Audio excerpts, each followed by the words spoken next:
60 Movistar y nos vamos de una con Rafael Ramírez, expresidente de Petróleos de Venezuela PDVSA y exministro de Petróleo y Minería durante el gobierno del presidente Chávez. ¿Por qué?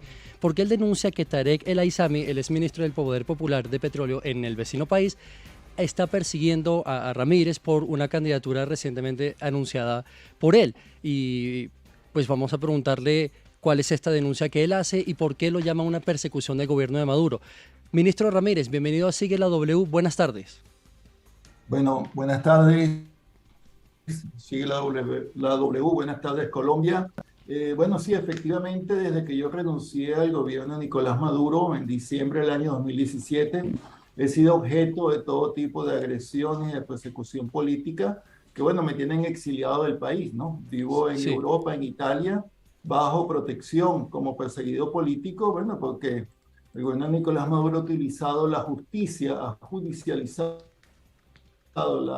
la política, ha utilizado la justicia para perseguir no solo a los chavistas, sino a cualquiera que se lo ponga a su posición. En una entrevista hecha con el diario Espectador, donde, bueno, enviaba algunos mensajes al presidente Petro, me preguntaron mi intención de lanzarme como candidato a la presidencia de la República y dije que sí, claro que sí, he recibido muchas propuestas de sectores políticos, sociales del chavismo, y también más allá del chavismo para Sí, participar en las elecciones. pero Ramírez, Bueno, ministro, va, qué pena lo interrumpo. bajo eso, Justamente, sí, justamente sobre esa candidatura presidencial en Venezuela, yo quiero preguntarle dos cosas. Uno, usted está exiliado en Italia, como nos acaba de decir, entonces, ¿cómo va a buscar esa candidatura presidencial desde Italia? Porque si pisa el territorio venezolano, como usted lo dijo también en la rueda de prensa, probablemente ya tiene una orden de captura además. Y dos, el CNE de Venezuela, para nadie es un secreto, está comprado por el gobierno de Nicolás Maduro. ¿Cómo va a hacer usted entonces? ¿Cuál es su intención con esa candidatura de Venezuela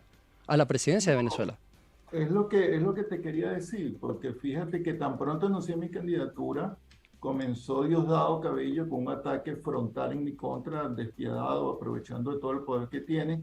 Y luego vino esta denuncia de Tarek El Aissami, una persona responsable de la destrucción de la industria petrolera, y el fiscal sicario, ¿no?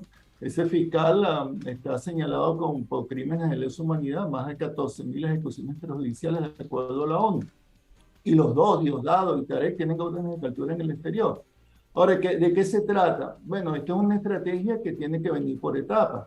Lo primero es obtener garantías para que no solamente yo, sino todos podamos ejercer plenamente nuestros derechos políticos. Por eso yo le hice un llamado al presidente Petro, que quiero ratificar un llamado al presidente Petro que sea garante de mi seguridad y la de mi familia, y garante de que en Venezuela se pueda desarrollar un proceso político que permita que los venezolanos, bueno, en el marco de la Constitución, decidamos nuestro propio futuro. Entonces, esto es una estrategia por etapas. Sí. La primera es poner el chavismo en la calle y luego exigir garantías para que, bueno, sean respetados nuestros derechos. ¿Y usted cree eso viable teniendo en cuenta la circunstancia política que hay hoy en Venezuela? ¿Usted cree que esas garantías de las que usted habla y sobre todo hacer viable una candidatura como la suya está dado a hoy? No sé, hablemos de las condiciones presentes de Venezuela. Bueno, las condiciones presentes son adversas para cualquier candidatura. Mm. Y aparentemente el gobierno de Maduro va a permitir que sean candidatos sobre lo que ellos quieran, lo que esté pactado con ellos.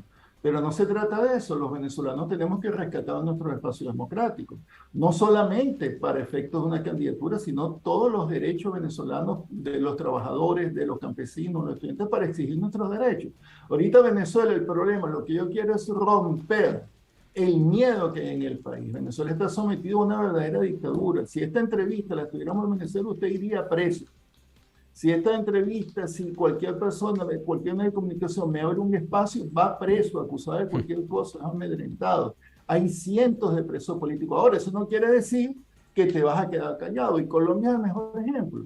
Fíjense, Colombia tiene lamentablemente una historia de violencia política tremenda. Bueno, pero un candidato como Gustavo Petro pudo hacer su campaña, no lo mataron, pudo desarrollar todas sus opciones y hoy día es presidente. Pues entonces nosotros tenemos, entonces yo le hago un llamado a Petro, porque Petro es un humanista, Petro es un hombre que está liderando un movimiento en América Latina que yo he llamado la nueva izquierda, y está muy cercano a Venezuela.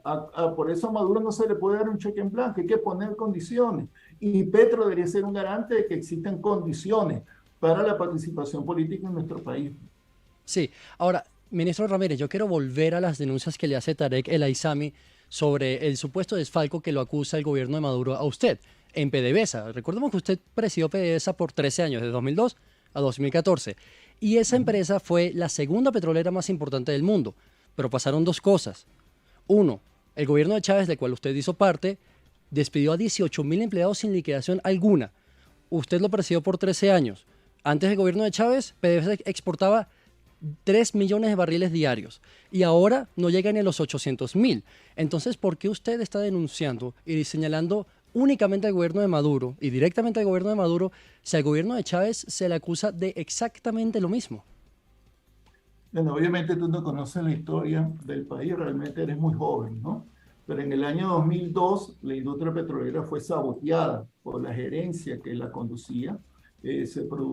Pararon completamente la producción. En enero del año 2003 producíamos solo 23.000 barriles de petróleo y esta gente paralizó la industria petrolera, que en Venezuela es paralizar la economía, hasta que Chávez renunciara. Es decir, formaba parte del golpe de Estado que se había producido en abril del mismo año 2002.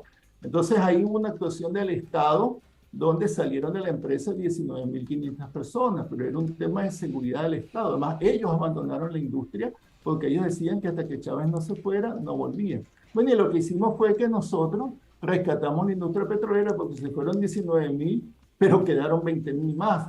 Y pudimos restablecer la industria petrolera y en marzo de ese mismo año, 2003, ya estábamos produciendo 3 millones de barriles de petróleo. Cuando yo sumo la presidencia de PDVSA en el año 2004 hasta el año 2014, nuestra producción fue de 3 millones de barriles de petróleo.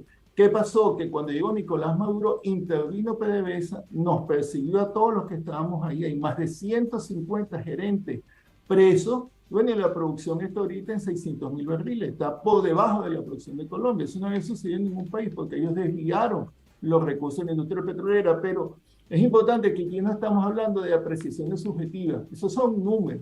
Ahí están todos los reportes de la OPEP y todos los reportes internacionales. La producción de Venezuela hasta el año 2013 se ubicó en 3 millones de barriles. Sí. Y ahora fue cayendo y cada mes sigue cayendo. Pues ha sido una debacle, pero es bajo la gestión de Nicolás Maduro, no de Chávez. Chávez no tiene nada que ver con esto.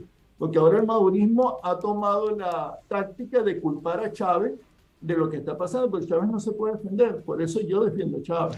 Precisamente yo quiero preguntarle por eso, exministro Ramírez, porque es importante saber qué fue lo que provocó esa ruptura en las relaciones de lo que usted llama hoy el madurismo con el chavismo, que usted también defiende y representó. Sin embargo, usted alcanza a estar como presidente de PDVSA en la época del madurismo, y entonces, ¿por qué los persiguen a ustedes?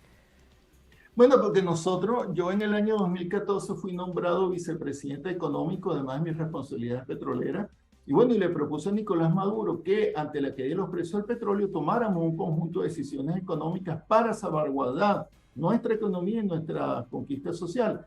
No lo hicieron, no solamente no lo hicieron, sino que me sacaron a mí, sacaron a Giordani, sacaron a Nelson Merente, sacaron a todo el equipo de Chávez. Eso se formó otro gobierno y ese gobierno ha venido desarrollando políticas de derecha. En el año 2018 Nicolás Maduro anunció un paquetazo de derecha que no tiene nada que envidiarle un programa como el de Macri o cualquier otro gobierno de la región de derecha. Exministro, me queda poco tiempo, pero va a ser muy concreta. ¿Qué opina usted de Piedad Córdoba? ¿Usted cree que es inocente frente a los señalamientos de corrupción con PDVSA y con negocios en Venezuela?